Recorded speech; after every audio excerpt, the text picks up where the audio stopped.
आता आजच मला सांगताना अतिशय आनंद वाटतो की JNPT पोर्टपेक्षा 3 पट मोठा वाढवण बंदर जे आहे, वाढवण पोर्ट, याला एन्व्हायरमेंटल क्लिअरन्स मिळालेला आहे आणि हा सगळ्यात डीप ड्राफ्ट असलेला पोर्ट हा देशातला वाढवणला तयार होणार आहे.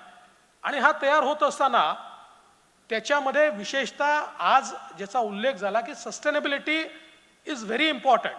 आणि याला सगळ्यात जास्त विरोध का होता तर डहाणूचा नॅचरल एरिया हा याच्यामध्ये अफेक्ट होतो असा विषय होता. मागच्या काळामध्ये 2018-19 मध्ये आम्ही प्रयत्न करून याला आम्ही नवीन राईट ऑफ वे शोधून काढला की जो पूर्णपणे सी मधनं आहे, त्याच्यामध्ये डहाणूचा नॅचरल एरिया कुठे इफेक्टच होत नाही आणि त्यामुळे हा नवीन त्याला राईट ऑफ वे मिळाल्यामुळे आज या पोर्ट करता सगळी फिजिबिलिटी झाली.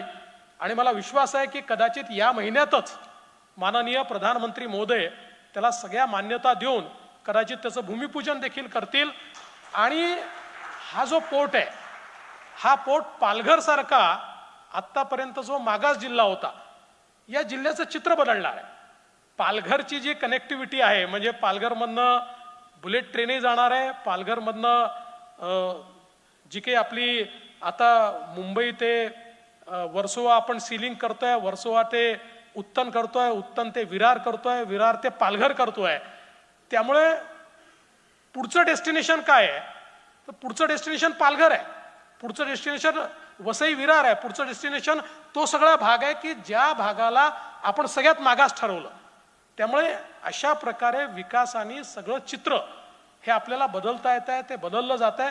कारण हे खरं आहे की अल्टिमेटली सोशिओ इकॉनॉमिक चेंज हा महत्त्वाचा आहे, पण तो चेंज घडवण्याकरता अपॉर्च्युनिटीज क्रिएट करणं